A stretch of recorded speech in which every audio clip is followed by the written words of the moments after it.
It's 9 a.m. on a Tuesday. Sarah's at a cafe in Lisbon, Portugal, espresso on the table, laptop open, inbox already cleared. She's 34. She makes $140,000 a year as a software engineer, and she hasn't had a commute in 8 months.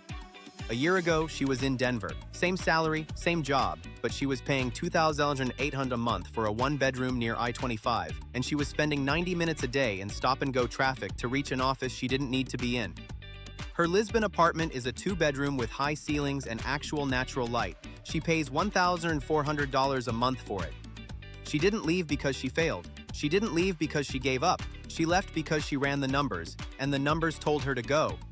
So what does that actually mean, running the numbers? Start with a $150,000 household income. That sounds solid, that sounds like you've made it, but pull it through the real filter and something shifts.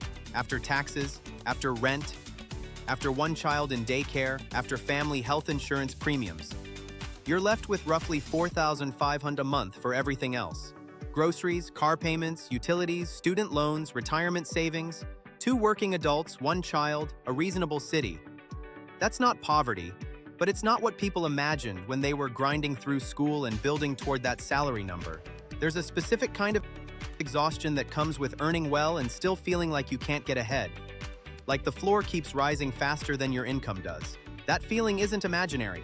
It's the payment-to-income ratio doing its quiet damage. When housing alone consumes 35 to 40% of your gross income, the rest of the budget doesn't hold together. Financial planners have used a 28 to 30% threshold for decades, not because it's arbitrary, but because above it. Most households can't build savings, absorb emergencies, or make any real financial progress. Right now, in most major US metros, you blow past that threshold before you've even unpacked. There's another signal that doesn't get talked about enough. The average new car loan in America now runs past 70 months. People are financing $40,000 vehicles across nearly 6 years just to fit the monthly payment into a budget that's already stretched. That's not a car problem. It's a liquidity problem. It means the rest of the budget is so compressed that even a mid-sized purchase requires maximum financing just to survive the month. When that's the norm, the system is telling you something. And the quality of life side of this calculation is real, even when it's harder to put a number on it. The average wait to see a primary care physician in a major metro now runs 3 to 4 weeks. School quality shifts not just by district, but by individual zip code, sometimes by a few city blocks. Roads and transit infrastructure that most people have simply normalized as bad. A chronic stress load that shows up in sleep data, prescription rates, and the general feeling that you're always one unexpected bill away from a problem. These aren't political complaints. They're inputs into a consumer decision. You are paying a premium price for a product, this city, this system, this version of the plan, and that product now has serious global competitors offering a better cost-to-value ratio. That's the framework that starts to explain what the data is actually showing. IRS expatriation records have climbed steadily over the past decade. State Department passport issuance hit record levels through the early 2020s. Remote work visa programs in Portugal, Colombia, Estonia, and Mexico saw a surge in applications after 2021 that hasn't slowed down. The people using those programs aren't retirees chasing a slower pace. They skew 30 to 45, college-educated, remote-capable. They have options, and that's exactly the point. This isn't flight from hardship. It's a deliberate reallocation of earning power.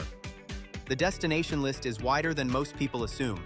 Lisbon gets the headlines, but Medellin has quietly built real expat infrastructure, reliable internet, a growing professional community, and a cost structure that cuts most American budgets significantly without cutting quality of life. Chiang Mai has had a stable expat base for years. Mexico City draws remote workers from every sector, with direct flights to most US hubs and a time zone that works for American business hours. Tallinn, Estonia, launched one of the first formal digital nomad visas and built the legal framework that many other countries later copied. What connects all of these places isn't a vibe or an aesthetic, it's a number. It's the point where housing drops back below that 28 to 30% threshold, where the monthly math stops being a source of low-grade dread and starts being something manageable again. But not everyone is leaving the country. A parallel migration is running entirely within the US, moving toward the same target for the same reason. Raleigh, Columbus, Tulsa, San Antonio, these aren't consolation prizes or fallback options. They're markets where a household earning 120,000 to 150,000 can still land housing below that threshold, still build savings, still feel like the income is actually doing something. The geography is different. The logic is identical.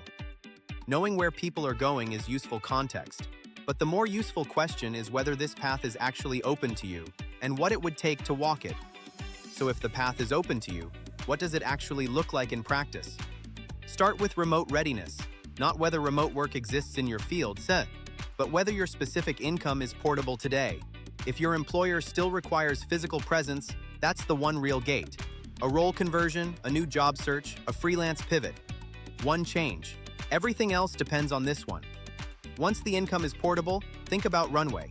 You want 3 to 6 months of living expenses saved before you move anywhere. Not because the destination is risky, but because a rushed decision made under financial pressure is how this goes wrong.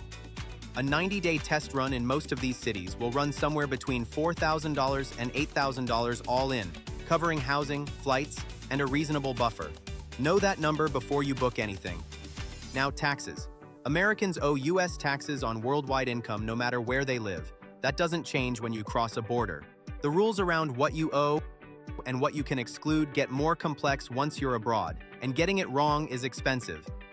Hire an expat CPA before you go. That's not optional advice dressed up as a suggestion. It's the one professional cost that pays for itself. Then comes the test drive. Structure a 90 to 180-day stay around your current job before making any permanent decisions. You're not committing to a life. You're collecting real data. What the city actually costs to live in, what the daily rhythm feels like, whether the internet holds up on a Tuesday afternoon call. Most of the people who've made this move will tell you the test run was the decision. And keep your optionality. One U.S. bank account, one active U.S. credit card, a mail forwarding address, and a clear sense of how you'd come back if you wanted to. The whole point isn't to burn anything down, it's to know you have a choice. Think of this as a financial analysis, not a lifestyle statement. If your payment-to-income ratio is broken where you live, that's a solvable problem, and plenty of people are already solving it. Drop your city in the comments and we'll look at the numbers together in a future video.